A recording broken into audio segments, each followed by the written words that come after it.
Hey guys, welcome to Boxing Squared for boxing news and views from around the internet. Just wanted to drop a few thoughts about this Alexander Povetkin vs Christian Hammer fight that has been made for December 15th in Yekaterinburg in Russia. I hope I got that name right.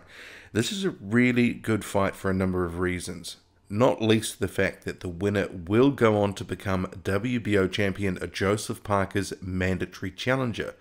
So a lot is on the line. I've seen that there's a general perception among many fans that Povetkin, who is ranked 6th in the WBO's latest rankings, is just going to walk through number 1 ranked Hammer. I think it's going to be a much tougher fight than some are expecting, and I'm not ready to write off Hammer yet. Not at all. The Romanian fighter, he will be coming into the fight on the back of a couple of good wins in 2016 and 2017 over Erkan Tepe and David Price respectively, and more recently he's also had a win over a journeyman. If you look at the rankings, see on screen, he is one of the few guys in the list that's got where he is based on merit.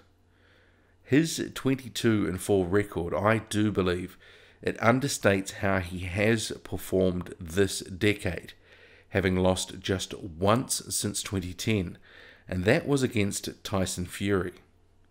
So Hammer, he is certainly tough, he's gritty, and in my view, he's a bit underrated. He can actually really box, and he's got some power too. I think the reason that he's underrated is primarily because he's not a huge trash talker, and English isn't his first language. Povetkin, meanwhile, he is 32-1. He will go in the favourite against Hammer, and I think, it's pretty fair to say that he's a consensus top 5 heavyweight. He's a cut above the next tier down, which is sort of in that sort of 6 to 15, 6 to 20 range, where there's a lot of guys that are sort of on about the same level. He certainly is a bit better than most. And let's face it, you look at his record, it's on screen now. He has earned his position as one of the most respected in terms of fighting ability and record. He's got some good names here. So Rudenko recently, Duhaupas, Marius Wok, Mike Perez, Carlos Takam, Manuel Char. He lost to Klitschko, obviously. Warijic and Ruckman. I mean, Ruckman was faded then, but still never a bad thing to have a name like that on your record. So there's not many easy nights out that he's had in the last, 5 or so years. But I guess there is a bit of an asterisk next to his name for some fans. I mean, we well know that Povetkin, he's run into trouble with 2 performance-enhancing drug situations in 2016. He's sort of, only really just recovering from that now in terms of his profile and image, and I have noted a bit of a shift from fans in general who are sort of warming more up to Povetkin, and his name is being tossed around a bit more for, potential fights for, fighter A, fighter B, fighter C.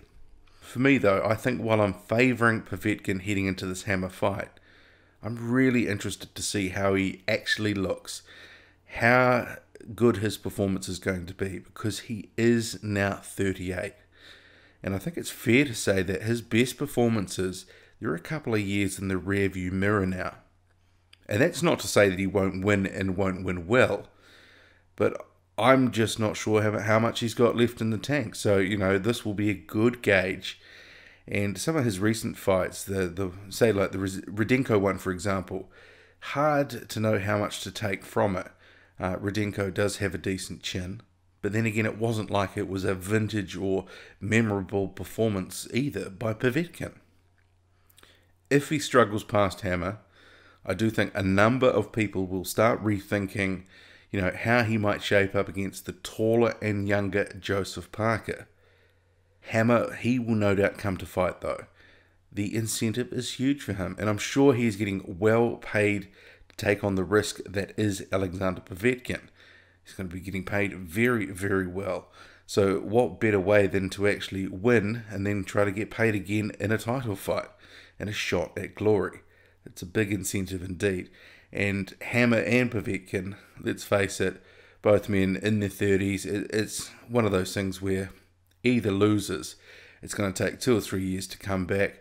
This could be the last sort of hurrah for either or in terms of a world title shot.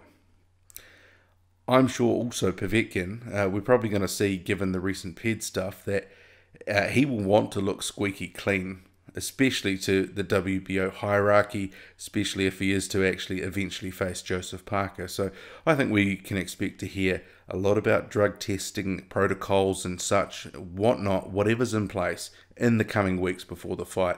And actually, it's not too far away, so we're about 6 weeks until fight night.